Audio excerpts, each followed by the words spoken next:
Okay. Okay. So good morning. So what I want to do today is I'd like to look at this pasuk that we all know about. It's a well-known. There's songs written to it. The idea of the kansipor. What's the kansipor? It says ki yikare kansipor lefanecha baderech. So if you're going along the road and you happen to come past this bird's nest, whether it's in the road or it's in the tree or it's just on the ground next to the road, and in it efrochim or beitzim, and inside are these little fledglings or or eggs.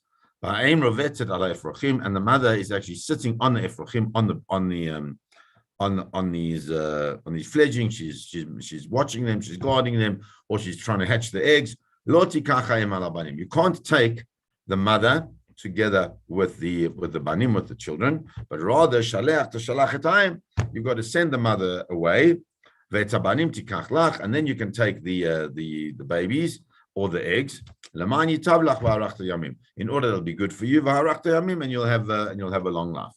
So the real question is, what is this all about? So Rashi says, doesn't give us much information.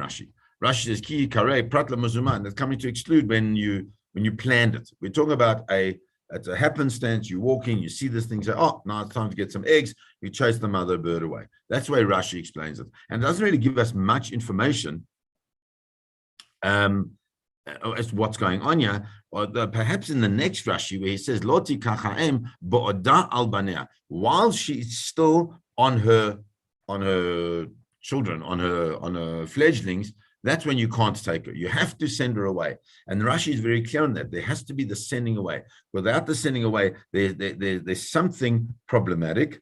And that's why shalach to shalach eta'im leman yitavlach. So what does Rashi say? What does it mean leman yitavlach? It'll be good for you. Mitzvah kala she'en b'chisaron kis amra Torah leman yitavlach v'arachta yamim. If you've got this very simple mitzvah, she'en b'chisaron kis, there is no financial loss in this whatsoever. And in that situation, the Torah says it'll be good. It'll be good for you, and you'll have long days. How much more so when it comes to the more chamur, the more strict, the more difficult, the more complicated mitzvah. This is an easy mitzvah. You see these things. You chase away the mother bird. The mother bird will always run away because will fly away because she's scared of the human being, and then you can just take the eggs. It's an easy one. It doesn't cost you anything. It doesn't have any problem. Therefore, laman yitavlach will be great for you. So Rashi is saying that it's in the mitzvah itself that the reward sits. And what the Torah is trying to tell us is that when we need to be aware of the fact that there's great reward for simple mitzvot, how much more so there must be for more complicated mitzvot. And it doesn't really give us much information around the mitzvah itself. The Ramban, on the other hand, has got a whole long arichas, a whole long discussion on this, and I'd like to share with you as much as we can to see what this. The Ramban says it was. He compares this mitzvah with the mitzvah of lo tishchetu b'yom echad, of not shechting a mother and its calf on the same day. And he says, Hatam b'shneim, levilti yot lanu lev achsari. The whole purpose, the whole reason for these two is that we shouldn't have a cruel heart. V'lo nircham o shelo yatir hakatuv la'asot hashkata la'akor amin. Says, and it could be also that the Torah doesn't want us hashkata la'akor amin, doesn't want us to have complete destruction, to uproot the entire species.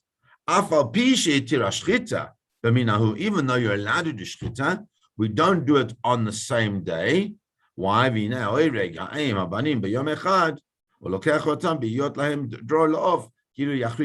because when you take the mother and the child on the one day, or you take the bird, the mother bird and the fledglings all on the one day, it's keilu yachrita minahu. It's as if you are destroying that species. So number one, what is clear is that the Ramban puts two spaces. The first space is the space of the heart of the human being, that we should not have, should not present ourselves as cruel to have both the mother and his child on the same day. But that's one aspect of it, the heart that we're supposed to have. But there's the other aspect, which I think is fascinating, and sometimes we forget about this, is that according to the Ramban, the Torah is very concerned about extinction. So much so that even animals, a cow. I mean, if you kill the mother and the mother and the calf on the same day, there are enough cows still to go around. But the Torah is trying to teach us, the way the Ramban is presenting it, a deep hashkafa of being aware that when two generations are killed at one time, then what that does is it destroys at least a sensitivity to.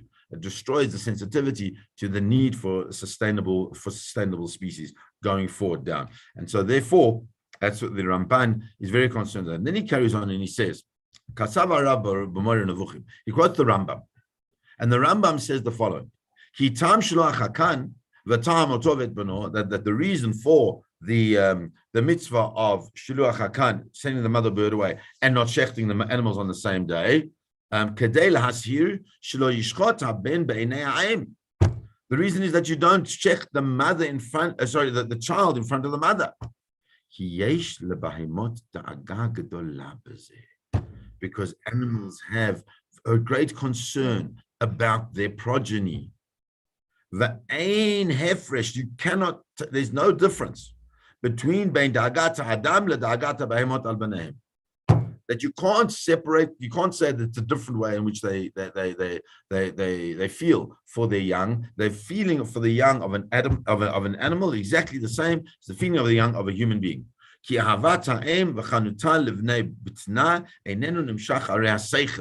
that? It's such a deep insight from the Rambam that love for one's natural children, for one's natural progeny, it's got nothing to do with seichel. It's got nothing to do with thinking, rather v'hadibur, and nothing to do with speaking, but rather avalhu mefu'elet koach hamachshava mutzia b'bahimot kasher hi matzia ba'adam. It's much deeper than that. It's deep. It's heartfelt. It's connected in a way that is beyond our way of thinking. Being Cain and ikara isur ba'oisav b'noi rak b'vnoi v'oisoi v'lakol archoka. So if that's the case, the isur is not with oisoiv espanoi. It's not the mother and the child. It's the child and the mother. But we say you got to do both because hakol archoka v'yoser nachon ba'avur shelo diskasar. He says the whole thing. We don't do the mother and then the child, nor do we do the child and then the mother, because that's a harchoka. That's to ensure that we don't, God forbid, do the child before the mother and let the mother see it and go through that deep pain. Now, can you imagine this is a hashkafa that the Ramban is trying to tell us that we're supposed to have in our attitude towards the feelings of animals, that we have to recognize that animals feel it. You know, when you see wildlife videos, my little daughter loves watching wildlife videos. So before she goes to sleep, she has to watch the lions. She likes watching the kills. It's like cute. She doesn't like, she likes watching it until they get the animal, and then she's not happy. But what you always see is the mother of the animal trying to somehow fight for its child against its great enemies. Why would it do that?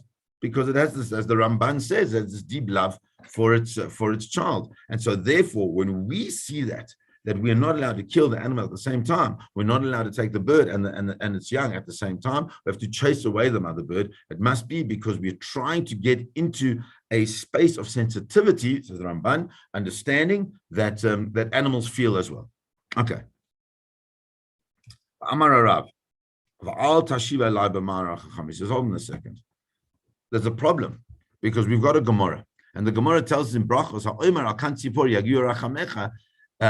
that if a person states that in the same way as HaKadosh Baruch Hu shows his rachamim, his compassion on the Kansipur, on the bird's nest, so too he should show it onto us. He says that you can't compare the two because we are saying there's a reason in it. The one thing is for us to find the reason. The other thing is to say Hashem in the same way as you show compassion on the bird, show compassion on me. They're two different things. Because why? Because maybe it's very simple that there's no reason. We try and ascribe a reason because we want to learn a lesson out of it. That's the depth of this Ramban. But at the end of the day, as he says, ain't time lemitzvot the whole reason for this mitzvah is because that's what Hashem wanted. Maybe. We're trying to find a reason, but perhaps that reason is not really the reason of what HaKadosh Baruch Hu wanted. And so therefore we see in this Ramban that that in actual fact, that whilst we try to find these reasons because we need to find a way that Torah resonates with us, at the end of the day, the reason why we do what we do is ultimately because HaKadosh Baruch Hu said so in the Torah, and that is the fundamental of belief, that that we have to ensure that we that we connect into. And so therefore he says that so what's at the end of the day, why do we have the mitzvahs? We have the mitzvahs because through the mitzvahs, he says that when we engage ourselves in the mitzvot and we do what we need to do, what it is, it's some type of like a purifying process for us. We might not understand it, we might not really connect with it completely. I was speaking to somebody yesterday, he's learning Daf Yomi, so some of the things he just doesn't get. How can we do all these crazy things? But that's not the point, whether we get it or not. The point is really for us to understand that, as he says, that the whole purpose of the mitzvahs were to refine us as human beings. And when we refine ourselves as human beings, then ultimately we become these people that are able to stand up proud who we are, what we are, and a value-driven purpose. And that's really one of the ideas behind this beautiful concept of Kansipor, you chase away the mother bird. Yes, we have our reasons, but ultimately HaKadosh Baruch Hu has his reasons, and we try find meaning through our reasons, but ultimately we fit in because that's what HaKadosh Baruch